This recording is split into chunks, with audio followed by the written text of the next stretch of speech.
Arrêtez de dire qu'il est trop tard pour acheter. On s'en fout des taux. Dans les années 90, le taux était à 9%. Donc, c'est pas la peine de dire que c'est mort d'investir dans l'immobilier parce que ceux qui ont investi dans les années 90 sont multimillionnaires maintenant et ça leur a pas empêché de faire de bonnes affaires. Bonjour, c'est Audrey Cédric. J'ai ce message, cette vidéo, c'est pour ceux qui sont des Cassandres et empêchent certains qui ont envie de tester, de tenter l'aventure, de s'enrichir. C'est-à-dire que sous prétexte que c'est plus aussi bien qu'avant, alors que je signale que dans les années 2019, de 2015 à 2022, c'était, et on ne se rendait pas compte, mais c'était historiquement unique. C'est-à-dire que les taux n'avaient jamais été aussi bas. Et les gens maintenant, ils pleurent parce que, ah non, l'immobilier, c'est mort, il n'y a plus d'intérêt, le fisc, l'État nous prend tout. Et ça empêche des gens de construire leur avenir et d'avoir des revenus complémentaires. Avant que je t'en dise plus et que je développe, si tu ne me connais pas encore, ici, on parle de liberté financière, on parle d'investissement immobilier, on parle de création de business. C'est bienvenue dans ma chaîne. Si tu ne sais pas qui je suis Audrey Cédric Belrose et ça fait 10 ans que je suis revenu en Martinique. Je vis actuellement en Martinique et je suis dirigeant dans 4 entreprises. Donc si tu veux apprendre ça, si tu veux te former, tu veux t'éduquer financièrement, clique sur le lien qui se trouve là dans la description et tu vas aller sur le site www.audrey.belrose.fr et tu vas pouvoir t'inscrire et obtenir de nombreuses ressources. Je reviens au thème de cette vidéo où tout le monde dit « Ouais, les taux sont trop hauts ». Les gens n'avaient que ce mot à la bouche, c'est plus la peine d'investir, c'est mort l'investissement. Et en plus, il y a des gens qui se contredisent. Oui, le MNP est mort. Non, le MNP n'est pas mort. Mais c'est les SCI, les IS qui sont morts. Enfin, c'est n'importe quoi, c'est n'importe quoi. On s'en fout du taux d'intérêt. C'est ce que je répète à mes clients parce que je fais du coaching IMO. Et ça ne m'a pas empêché à toutes les saisons. Donc oui, j'ai bien profité des taux à 1 quand je regarde je regarde mes taux. Je dis, ah ouais, c'était pas mal. Mais Dieu merci. J'en ai profité. Et maintenant, je ne veux pas me dire, ok, j'arrête d'investir, je suis à la retraite parce que les taux sont passés à 3, 4, et puis ça redescend. On s'en fout. Ce qui est important, c'est que ton cash flow soit positif. Et ça, c'est en t'éduquant financièrement que tu pourrais avoir ce genre de raisonnement. Pas en écoutant les médias. Alors, les médias, des chasseurs de clics sur Internet avec leurs cris et leurs vidéos alarmistes. Ouais, non, c'est mort. Et du coup, qu'est-ce que tu fais? Tu attends. Qu'est-ce que tu fais? Tu attends. C'est-à-dire que tu stockes ton argent sur ton livret A et ton argent ne travaille pas. Parce que je te rappelle que quand tu es sur ton livret A, ton argent ne rapporte que dalle. Et pire, c'est qu'il perd de la valeur. Pourquoi? Parce que le taux d'intérêt qu'on met à jour chaque année, soi-disant, c'est juste pour corriger le fait que l'argent perd de la valeur à cause de l'inflation. La seule arme contre l'inflation, c'est justement l'immobilier. C'est-à-dire que c'est un business cyclique. Quand tu es dans l'immobilier, tu achètes un certain prix. Bien sûr, la machine s'est affolée, on a fait des excès, on est d'accord. J'ai vu un reportage où elle expliquait pourquoi l'immobilier, c'était... Alors, le créateur de la vidéo a dit que c'était même une Ponzi du gouvernement.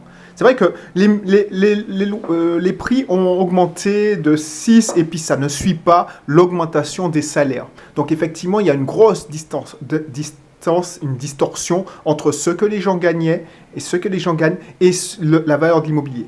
Mais effectivement, on sera dans une nation de locataires maintenant. C'est-à-dire que les jeunes, les millionnaires, ils voudront plus et ils pourront plus bientôt investir dans l'endroit où ils voudront. Bon, il y a toujours des gens qui vont se serrer la ceinture, mais je constate que cette génération n'a plus envie de se sacrifier, de se serrer la ceinture. Ils veulent profiter. Donc du coup, ça, c'est bon pour toi. Si tu t'intéresses à l'immobilier, tu auras de moins en moins de concurrence quand tu devras acheter un bien et tu auras de plus en plus de locataires. Donc, ce sera bien. Et pourquoi? Partant de ce principe-là, tu es d'accord avec moi? Tu écoutes les gens qui te disent non, il ne faut pas investir dans l'immobilier.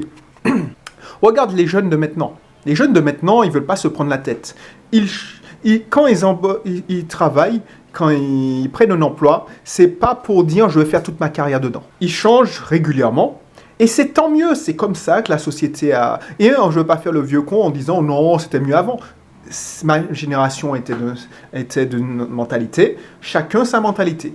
Moi, en tant qu'entrepreneur de l'immobilier, je m'adapte. Et comment je m'adapte? Je me dis, j'achète tout le temps. Parce que, effectivement, les familles, la composition des familles a changé, les habitudes ont changé, les gens ne veulent plus acheter. Alors, il y a beaucoup de personnes, surtout aux Antilles, qui veulent toujours construire, acheter leur bout de terrain et construire. Entre parenthèses, ils commencent par le plus compliqué, c'est-à-dire que quand tu commences par une construction, même de ta résidence principale, tu commences par le level le plus haut, en fait. C'est-à-dire que c'est comme si...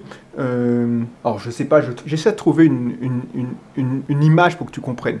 Au lieu de commencer par... les joueurs de jeux vidéo vont comprendre. C'est comme si tu commençais par le dernier stage, alors que tu dois commencer par les premiers stages. C'est comme si tu commençais niveau terminal, alors que tu n'es même pas encore au niveau maternel. C'est ça, que construire. Voilà, j'ai une image qui va parler à tout le monde là.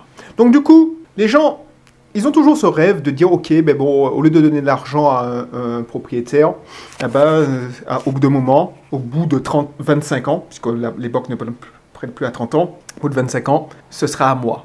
Mais tu te rends compte, 25 ans, c'est quoi? Si tu as 20 ans, tu es à 45 ans. C'est le double de ta vie, par exemple. La plupart des gens commencent à investir à 30 ans. Et, allez, 33, 34. Donc, ça veut dire que 25 ans, tu es presque à la retraite. Enfin, c'est-à-dire que tu es presque à la retraite. C'est-à-dire que tu as la soixantaine. Facile. Tu as la soixantaine. Donc, tu es alors, on vit de plus en plus longtemps, mais est-ce que c'est la meilleure idée? Donc, du coup, je comprends les milléniaux qui se disent, ok, non, on ne sait pas, et puis on ne sait pas si on va bouger, on ne sait pas où est-ce qu'on vivra, est-ce qu'on va vivre en France, parce que la France, on ne sait pas. Et je comprends. Et il y aura de plus en plus de locataires. Donc, toi, ton travail, parce que limite... Et c'est pour ça que je te encourage d'aller sur audreybelrose.fr et commencer à t'inscrire, surtout dans la communauté éducation financière créole. Arrête d'écouter les médias, arrête d'écouter les crybabies. Les crybabies, c'est quoi? C'est les gens qui disent qu'il n'y a plus rien, tout est foutu. Dans les années 2000, ils disaient la même chose, il y a 20 ans. Je suis sûr qu'il y a des mecs en 90 qui disaient qu'il ne fallait pas investir dans l'immobilier, ainsi de suite. Pourquoi j'ai commencé à m'inscrire dans l'immobilier et je remercierai jamais assez mon père? Parce que lui, il avait un gros regret. Il est allé pas aux États-Unis, en France dans les années 80, en 81. 81, il avait l'argent pour acheter des chambres de bonne Alors les chambres de bonne, personne n'en voulait. Pour la petite histoire, en 81, déjà en 90, Paris c'était 2000 € le mètre carré. Pour comparaison, c'est 10 000 € maintenant. Mais lui, on lui vendait une chambre de bonne de 9 mètres carrés parce que personne n'en voulait. Sur les bons quartiers de Paris, en plein cœur, 10 000 francs. Et il les avait, parce que c'est quelqu'un qui bossait beaucoup. Alors, il bosse toujours aussi. Mais quand il avait 35. Et en gros, quand il entend régulièrement que ça prend de la valeur, tout ça, il dit purée, mais j'aurais revendu ça, je serais bien. Et c'est ça qu'il regrette. Parce qu'il se dit, merde, j'ai mis tout mon argent dans ma résidence principale en Martinique, ça a pris de la valeur, mais encore, c'est ma résidence principale, donc je ne peux pas le revendre. Je suis content, mais la maison est trop grande pour moi, parce que les enfants ont grandi. Mais moi, j'ai déjà ma propre maison, ma soeur, elle est dans l'Hexagone. Donc du coup, si je devais recommencer, je ne ferais pas comme ça. Et c'est ce qu'il m'a dit en partant de faire mes études. Il m'a dit, ouais, si je devais recommencer, je ne ferais pas comme ça, tu sais pas. Et intéresse-toi à l'immobilier parce que je regarde tous ces copains qui sont partis avec le Bumindum. Vous savez, quand tu prenais dans les années 70, 60, 70, même début des années 80, l'État te payait un aller simple pour travailler comme fonctionnaire quand tu étais antillais. Tous ces copains ont fait la même chose. Et c'est pas que les Antillais, tout le monde le fait quand on est dans le pays de la personne, comme on dit, dans l'Hexagone. Tout le monde fait sa grosse maison au pays. Et du coup, tous ses copains, quand ils ont eu l'âge de la retraite, ils font le va-et-vient. Donc ils restent 6 mois, ils font 6 mois là-bas, ils font 6 mois ici, aux Antilles. Ben, là aussi, c'est du capital mort. Et s'il avait investi, et c'est le truc que je veux que tu retiennes dans cette vidéo, c'est que s'il avait investi et il avait acheté même 2 ou 3 chambres de bonne, à 10 000 € le mètre carré, et la chambre de bonne fait 10 mètres carrés, bah, il aurait 300 000 €. 300 000 € cash, VS 10 000 francs. Je te rappelle que 10 000 francs, bon après c'était pas 1500 € de l'époque, c'est pas 1500 €, on va dire que ça vaut 10 000 €, mais 10 000 francs. Oh, du coup, ça c'est... Ces opportunités-là, les baby-boomers qui les ont eues, ben, il y en a qui ont bien profité. Je connais des gens, baby-boomers, qui ont bien profité. Mais il y en a qui ont des regrets. Et je veux pas que tu aies des regrets. Dieu merci, il m'a donné ce conseil. Franchement. Et c'est pour ça que, pendant toutes les périodes, je ne savais pas que c'était la crise en 2007. En 2008, qu'il y avait une crise. Donc j'ai acheté avec des taux de 4,80. Et ensuite, j'ai continué à acheter partout en 2013, 2014, 2017, 2018, 2020, 2021, 2022 et même en 2025, je continue à demander des prêts. Et bien entendu, tu auras toujours des crybaby, des essayeurs qui disent « Ouais, mais non, la banque ne prête pas. » Eh bien, pourquoi elle me prête et elle ne te prête pas? Parce que est-ce que tu as essayé? C'est toujours des excuses pour ne pas y aller et essayer. Parce que au pire, on te dit non, mais tu te dis non toi-même. C'est ça que je reproche. Et c'est un travers. Donc, je sais que cette vidéo ne va pas faire le buzz. Les gens, ils veulent pas voir ce genre de vidéo sur YouTube, sur les autres plateformes. Parce que les plateformes, elles veulent ton attention et attirer ton attention sur des conneries. Parce que c'est ça leur truc. Il faut que tu regardes. Mais c'est vrai que si, toi qui me regardes, tu dis « Ah ouais, c'est pas con ce qu'il dit ».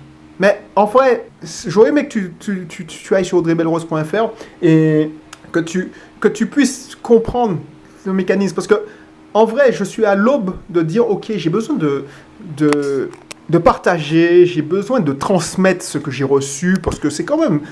c'est dommage que je vois que les Antilles, au lieu de progresser, ça régresse, en fait. Et j'ai beau essayer de ramer pour aider le plus possible, je ne peux pas faire tout seul.